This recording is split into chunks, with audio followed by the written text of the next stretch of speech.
भैरवी ने कुछ सुना और वह आवाज़ उसे पहले से ही सुनी सुनी हुई सी लग रही थी। जब भैरवी ने ध्यान से सुना तब उसे पता चला कि वह आवाज़ किसी और की नहीं, उसी की बहुत अच्छी दोस्त मीरा की थी। मीरा किसी पर बहुत चिल्ला रही थी।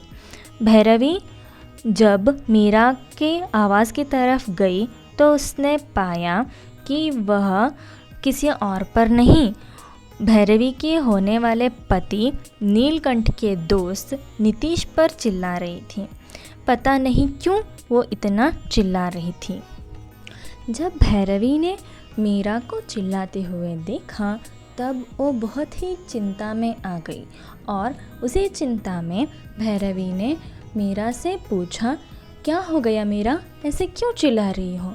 मीरा ने उत्तर दिया, भैरवी ये दोनों ना तालाब के पास गए थे और मुझे अकेली लड़की को लेकर गए थे। वहाँ पर एक और लड़की भी थी जो इस गांव की ही थी। वो मुझ पर चिल्लाने लगी, ऐसे ही क्यों करते हो तुम, शहर के लोग यहाँ पर आके बहुत कुछ करके चले जाते हो और हमें सुनना पड़ता है। ये बोलकर चिल्लाने लगी और ये दोनों कुछ भी ना कहकर ऐसे ही चुपचाप चले आए हैं। नीलकंठ जीजू कुछ बोल भी रहे थे लेकिन ये पागल नीतीश कुछ भी नहीं बोला। मीरा यह सब कुछ बताते हुए बहुत गुस्सा किए जा रही थी, किंतु भैरवी शांत रही और मुस्कुराते हुए मीरा को भी शांत करने की कोशिश की। वे दोनों घर के अंदर चले गए। वो दोनों मिलकर कुछ खाने के लिए बनाकर लेकर आए। सुबह से भूखे चारों लोग वो खाना खाकर बैठे ही थे तब धारी उनके घर पर आ गया। धारी नीलकंठ का दोस्त और उसी गांव का रहने वाला था। वो बारगी का रहने वाला उसका पहला और आखिरी दोस्त था। नीलकंठ धारी को अंदर बुलाया और कुछ बात करने लगे। यहाँ वहाँ के बातें होने के बाद नीलकंठ ने आज हुई घटना के बारे में बताया। जब धारी ने उस घटना के बारे में सुना वो भी हंसने लगा और हंसते हंसते ही बोल पड़ा, तुम लोग वहाँ पर क्यों गए थे? तुम लोग वहाँ जाने के बजाय गांव के बाहर जो तालाब है वहाँ क्यों नहीं जाते? वहाँ तो कोई आता जाता भी नहीं है और तुम्हारे फ़ोटोशूट भी अच्छे से हो जाएंगे। यह सुनकर चारों एक दूसरे की तरफ देखने लगे।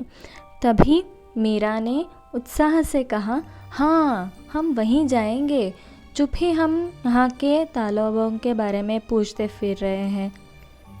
ऐसा बोलकर चुप हो गई और धारी भी बोला, आप वहाँ जा तो सकती है लेकिन वहाँ जाना खतरे से खाली नहीं, क्योंकि वो तालाब जंगल के बीचों बीच में है और वहाँ कौन आता जाता भी नहीं है, इसलिए वहाँ जाना थोड़ा रिस्क भरा हो सकता है।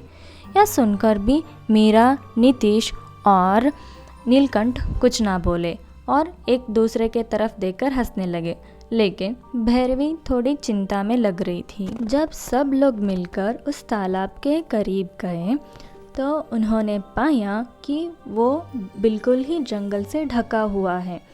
उन लोगों ने ही एक मार्ग बनाया जिस पर वो चलते चलते जा रहे थे। जंगल बहुत ही ज़्यादा पेड़ों से घिरा हुआ था।